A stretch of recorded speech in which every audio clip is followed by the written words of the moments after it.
L'arsenal thérapeutique à notre disposition pour traiter les patients souffrant de myélome multiple a considérablement cru ces dernières années. On est passé de 2 à 3 drogues actives à plus d'une quinzaine de drogues actives. Cette révolution thérapeutique a permis un contrôle de la maladie jamais vu avec les drogues classiques. Néanmoins, comme tous les médicaments, ces médicaments se caractérisent par un profil de toxicité variable en fonction des classes médicamenteuses et des médicaments.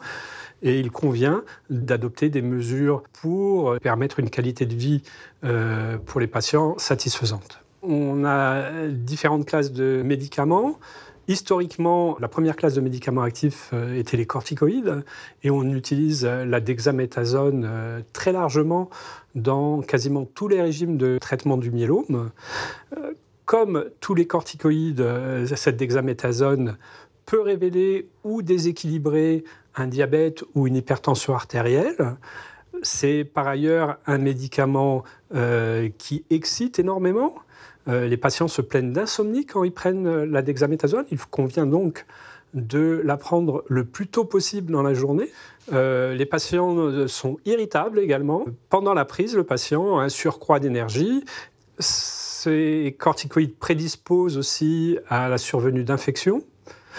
Et à long terme, la prise prolongée de dexaméthasone expose à une complication oculaire qu'est la cataracte. Donc, pour toutes ces raisons, il faut jauger le rapport bénéfice-risque, mais c'est un médicament majeur dont on a peine à se priver. Deuxième classe de médicaments, les chimiothérapies, et notamment les alkylants. On utilise le melphalan, dont le nom commercial est l'Alkéran. Le melphalan est utilisé à faible dose en association dans le traitement initial du sujet âgé ou à forte dose lors du traitement avec autogreffe. Dans ce cas, la toxicité peut se manifester par une aplasie d'une dizaine de jours et par une alopécie ou perte de cheveux transitoire. Le premier des nouveaux médicaments, c'est le Velcade, qui est le premier inhibiteur du protéasome connu. 2 effets secondaires majeurs et connus. Le premier est une neuropathie. La fréquence de cette neuropathie a été diminuée par le changement de voie d'administration. Cette neuropathie a des caractéristiques sémiologiques très particulières.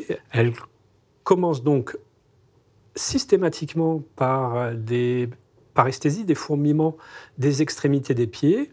Ça permet de différencier la neuropathie induite par un autre médicament qu'est le thalidomide qui lui est souvent associé. La neurotoxicité du thalidomide impacte la paume des mains et la plante des pieds de façon synchrone. En cas de neuropathie, la prise en charge est double. D'une part, il convient de baisser les doses du médicament concerné et d'autre part, pour diminuer l'intensité de la neuropathie, on utilise des antalgiques particuliers car les antidouleurs usuels sont peu efficaces. Il se trouve que je suis diabétique, insulinodépendant. J'ai déjà eu, notamment au pied droit, sous le pied droit, une petite gêne. C'est connu, ça fait partie des effets secondaires du diabète.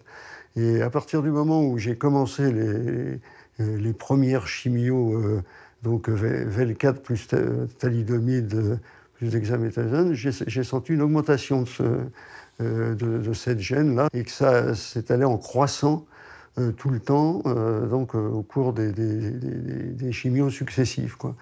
Et maintenant, d'ailleurs, c'est devenu très fort, à tel point que ça me gêne vraiment pour marcher, quoi.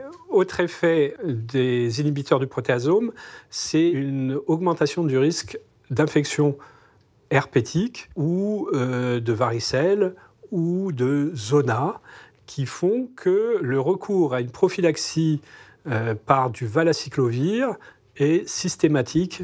Il faut savoir qu'il existe d'autres inhibiteurs du protéasome, l'ixazomib et le carfilzomib.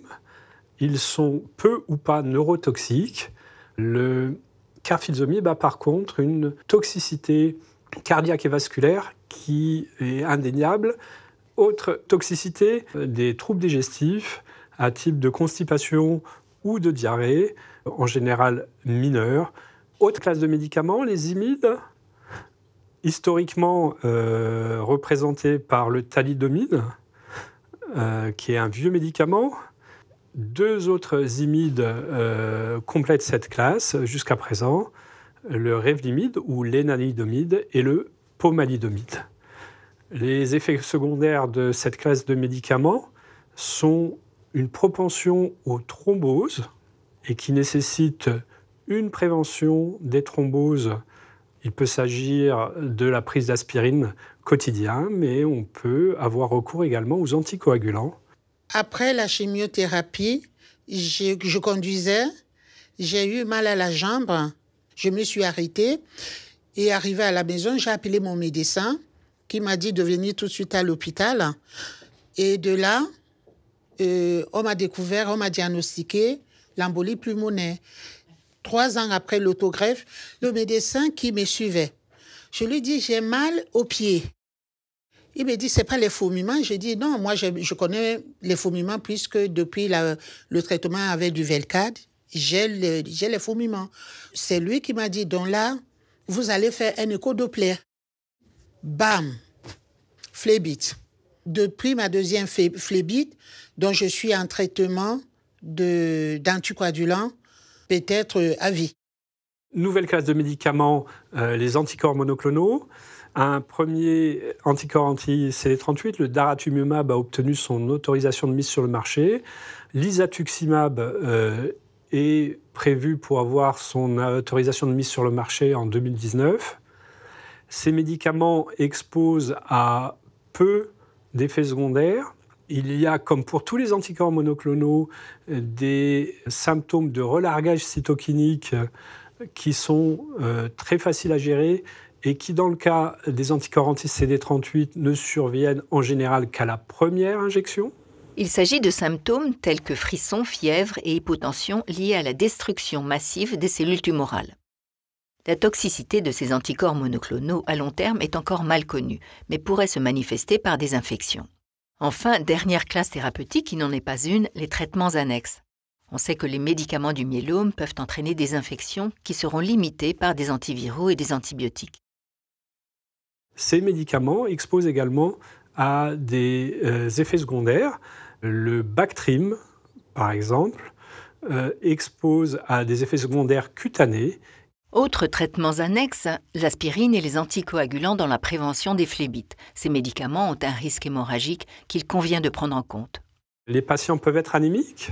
De l'érythropoïétine peut leur être administrée. Et l'érythropoïétine a une vertu pourvoyeuse de phlébites.